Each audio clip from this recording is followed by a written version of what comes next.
নমস্কার বন্ধুরা, আজকের রেসিপি কলমি শাক। এখানে এক আঁটি কলমি শাক নিয়েছি। দেখুন 5 মিনিট বাদ আমি ফিরে আসলাম। কলমি শাক ভালো করে বেছে ধুয়ে কুচিয়ে নিয়েছি। একদম সহজ পদ্ধতিতে বানাবো এই রেসিপিটি, আপনারা স্কিপ না করে সম্পূর্ণ দেখবেন। কড়াই আমি দিয়ে দিচ্ছি পরিমাণ মতো সরিষার তেল। এই কলমি শাকটা কিন্তু খেতে দুর্দান্ত হয় যদি আপনারা এইভাবে রান্না করেন। দিয়ে দিলাম একটা শুকনো লঙ্কা আর হাফ চামচ গোটা জিরে ফোড়ন। দেখুন খুব সুন্দরভাবে ফোড়নের তেল গরম হয়ে গেছে। দিয়ে দিচ্ছি মুগ ডাল।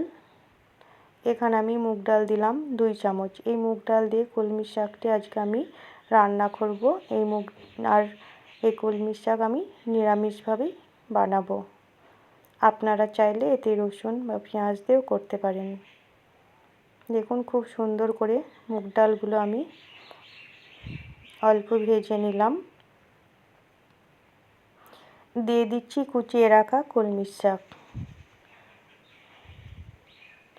সামান্য কয়েকটি উপকরণেই কিন্তু এই কলমি শাকের রেসিপিটি তৈরি হয়ে যাবে,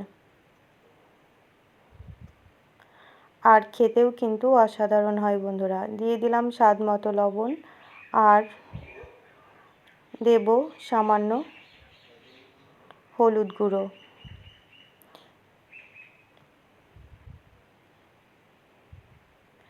এবার ভালো করে নেড়ে দেব।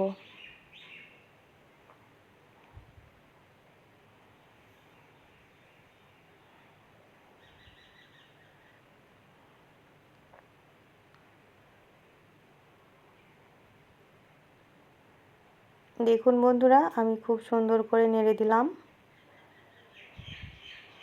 দিয়ে দেব সামান্য একটু জল, কারণ শাকে এমনিতেই জল বেরোবে, তো অল্প একটু জল দিলাম, তাহলে শাকটা খুব সুন্দরভাবে সেদ্ধ হয়ে যাবে। দিয়ে দিলাম চেরা 4টে কাঁচা লঙ্কা। আপনারা যে যেমন ঝাল খাবেন সেই মতো লঙ্কা দিতে পারেন।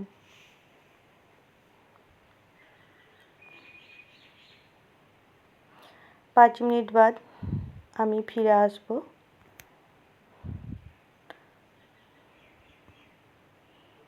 দেখুন 5 মিনিট পর আমি ফিরে আসলাম। শাক খুব সুন্দরভাবে সেদ্ধ হয়ে গেছে। আর একটু আমি বেশ নাড়াচাড়া করে ভাজা ভাজা করে নেব।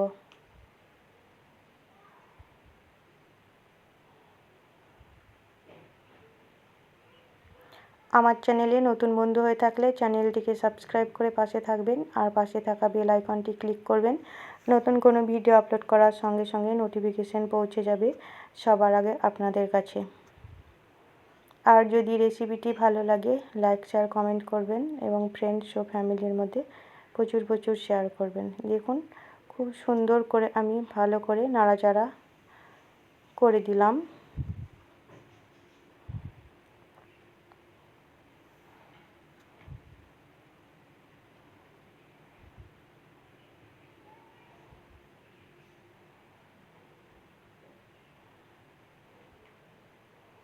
আর একটু ভালো করে আমি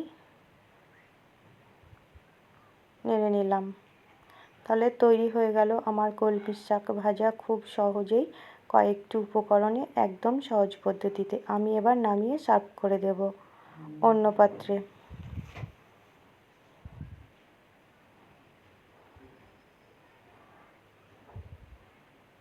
তাহলে বন্ধুরা দেখতেই পেলেন কলমি শাকের এই রেসিপিটি কত সহজ বানানো, আর খেতেও কিন্তু অসাধারণ হয়। অবশ্যই আপনারা একবার এইভাবে বানিয়ে খাবেন, খুবই ভালো লাগবে।